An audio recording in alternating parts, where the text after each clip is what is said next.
Assalamualaikum to Dr. Nur Halim and have a nice day.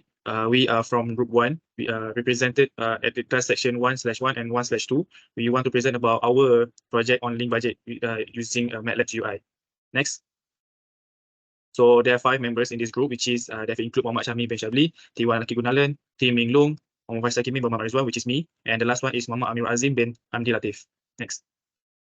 So what is the objective of this project is to design a link budget calculator using Matlab GUI to combine the link budget parameter into a mathematical equation. And the last one is to evaluate the safety and legal issues that arise when considering link budget. Next. So we go to the introduction. So for the introduction, satellite communication system are RSS using a simulation program that model environmental factor, enabling the observation of link performance. The second one is the uplink signal power release on transmitted strength and satellite reception, while the downlink hinge on the satellite retransmission strength and ground station reception. So we go to result analysis. This is our interface for link budget GUI. So based on the parameter that are put at the instruction, there has just a 12 parameter, but which is in this in our interface we have include 3 parameter, which is we have add 3 parameter, which is the noise power spectral density, and the last one is the carrier power to noise density. After this, I will pass to SYAHMI. Hello, we're on with the result analysis. First, we calculate the lambda, which is the wavelength. So the formula is C over F, which is C represent for speed of light. So we are choosing the 6 gigahertz. So we can get is 0.05 meters. So as you can see for below picture, so this is the frequency, and the wavelength we can get is 0.05 using the Matlab GUI calculator. Then for second is the effective aperture, which is AE.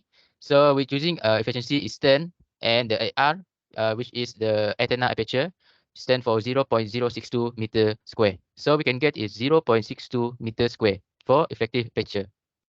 Next is the antenna aperture, AR. So we assume that for the antenna diameter, we are choosing for 5 meter for antenna diameter. So insert it into the formula, we can get is 19.63 meter square. So below it show that the Matlab GUI show that the calculate we can get is 19.63 meter square. So for the transmitted gain GT, we insert that the antenna diameter, which is the same 5 meter. The wavelength we can get the first one is 0.05 and the efficiency is 10. So we calculate it and convert back into the dB. So we can get the dB is 46.93 dB. So the 5 we are calculate the receive gain, which is GR. So the effective aperture AE, we insert at 0.62 meter square, and the wavelength which 0.05, and the final calculation we can get is 34.94 dB. And then the effective isotropic radiated power, EIRP.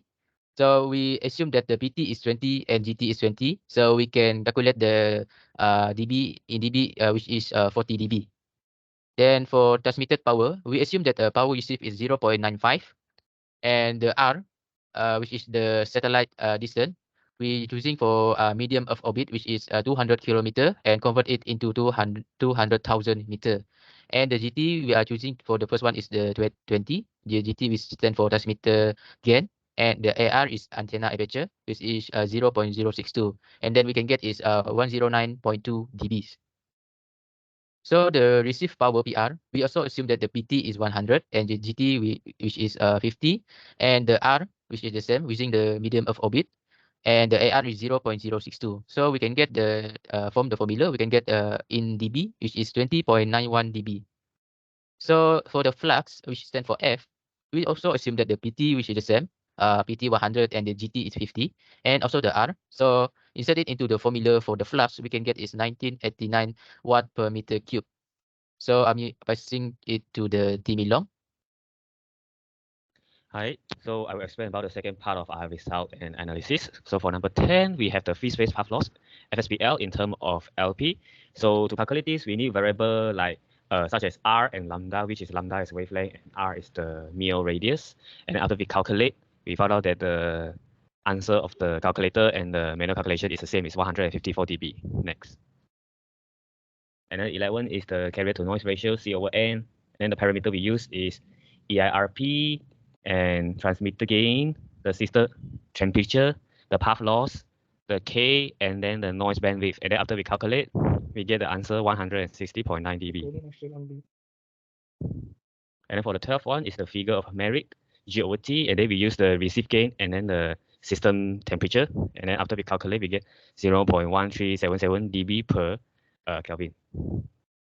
And then for the 13 equation is the noise power. We use the K and then the noise bandwidth, and then the formula is KTB, which the T is the absolute temperature in terms of Kelvin. And then after we calculate, we can calculate, and then we see the answer is negative 101 dB. And then the 14 is the carrier power to noise density, C over NO. So for this formula is same for the carrier power to noise ratio, but we didn't use the noise bandwidth. And then after we calculate, we get 233.9 dB. And then for the last equation is the noise power spectral density, which is NO. So to calculate NO, we use the parameter K, the Bowman constants, and then the absolute temperature. Okay, so after we calculate using the formula K times T, we get negative 174 dB. Next. So for the conclusion, the simulation system is user-friendly and adaptable, allowing easy parameter modification for effective experience, for effective learning, and then it can provide real-time update on key communication unit and parameters. And then students can conduct satellite lab experiments, enhancing practical skill in tasks like antenna gain measurements and link budget planning.